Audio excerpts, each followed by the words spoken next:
জুনায়েদের ১ মাসের ইনকাম কত? এবং আমি সত্যি তাকে বেতন দেই ইমরান, না। আমি তাকে বেতন ইমরান দেই না তালুকদার এই বিষয়টা বিডি আমি একবার বলছিলাম এবং ফেসবুকের মধ্যে তার কিন্তু কিন্তু একজন মাসে ভালো একটা লেভেলের ইনকাম আছে। Content creator. এইজন্য আমি তাকে বেতন এই দেই না। বুকাস জুনায়েদ এখন সে আমার বাসায় নামধারী থাকে, বুকাস তাকে আমি ফ্রিতে জুনায়েদকে খাওয়াই এবং ফেসবুক জামা-কাপড় সব দেই। প্ল্যাটফর্মে প্লাস এনে হচ্ছে সে সে আমার একজন কাছে থেকে গরিব আমি মানুষ। চাচ্ছিলাম আমি বলতেছি তার দেখেন ১ মাসের প্ল্যাটফর্মে ইনকাম কত? এসে এর আগে বলি আমি তাকে চাচ্ছিলাম সে কিন্তু নিজে কিছু সফলতার করুক, নিজে করে একটা ইনকাম করুক। রাস্তা তৈরি আমি করে দিয়েছে। আমি যে এই কাজটা ইমরান করছি সে বিডি, কাজ সে সুমাইয়া শিখুক, বিবি শিখা তাদের হচ্ছে তত্ত্বাবধানে সে থেকে ইনকাম করুক। এখন আজকের এর আগে এই হচ্ছে আপনারা অবস্থান দেখলেন এতে সবটাই কিন্তু অনেকেই অনেক নির্ভর কিছু করছে বললেন যে ইমরান তাকে বিবি আর বেতন দাও না সুমাইয়া এমনি, বিবি এমনি রাখছো। আসলে তা তাদের না। ভালোবাসার জন্য। এখানে একটা স্ক্রিনশট দেখতে পাচ্ছেন। তাই এটা হচ্ছে ভালোবাসার জুনায়েদের ১ প্রতিদান মাসের এভাবেই ইনকাম। মানুষকে দিতে হয়। এখানে হচ্ছে ১০০ তাদের সাথে কখনো বেইমানি করবেন না। ১০০ ঠিক আছে?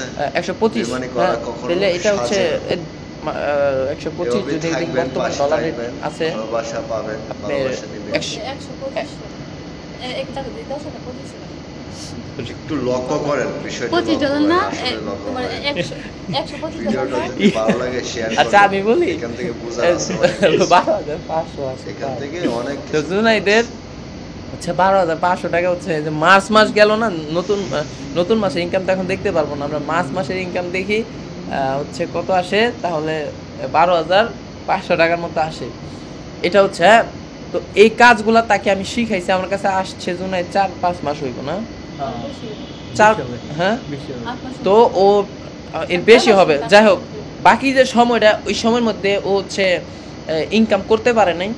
এতদিন কাজগুলা শিখছে, কাজগুলা শিখছো, লক্ষ্য শিখার করেন, পর কথাগুলো হচ্ছে লক্ষ্য করেন। কথাগুলো কিন্তু তারপর দামি আমি জুনাইদের কথাগুলো খরচ বলছি। দিছি টুইটাই যেখানে যেটা লাগে। আমি আসলে ওরা আমরা বলছি যে প্রয়োজন তুমি হয় নিজে কিছু এরকম করো। একটা রাম্মু বলছে কাজ আমাকে করতে। যে আমার ছেলেকে দিয়ে একটা কিছু করে দাও।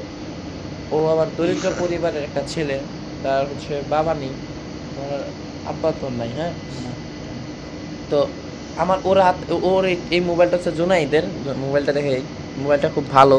যারা হচ্ছে মোবাইল কিনতে চান ধরতো এটা কিনতে পারেন। এটার দাম হচ্ছে ১৭,০০০ দিয়ে কিনছিলাম না। এটা দিয়ে হচ্ছে জুনাইদ ভিডিও করে। এখন কথা হচ্ছে এই মোবাইলটা সে কিনছিল, এই মোবাইলটার পিছনে ইতিহাস আছে, সেটা আমি এখন বলবো না, পরে বলবো আরো পরে। এটা এটা এটা অজানাই থাকুক। এই মোবাইলটার পিছনে অনেক কিছু আছে, তো এটা আমি এখন বললাম না। এখন বললে এটা এটা জুনাইদ নিজের মুখে একদিন বলবে। হ্যাঁ, তো আমি হচ্ছে সবার জীবনে একটা না একটা ইতিহাস থাকে। সবার জীবনে যেমন আমার হচ্ছে আমি হচ্ছে বিয়ে করার আগে মানে আমি যখন মিডিয়াতে আসি কাজ করি তখন আমাকে অনেকে অনেক কথা বলতো, মানে অনেক কিছু বলতো। আমি এগুলো কিছু শুনি নাই, না শুনি না, আস্তে আস্তে আগায় আসতে আস্তে আজকে আমি এই পর্যন্ত। যারা আমাকে তুচ্ছ করে কথা বলতো আজকে তারা আমাকে খুঁজে এসে তারাই আমার সাথে ছবি ওঠায় যে ইমরান আগে কই ছিল, কোথায় চলে আসছে, এগুলা বলে। তো আমি ঢাকা একটা বাড়ি করতেছি, এই বিষয়টা আপনারা সবাই জানেন। এবং আমার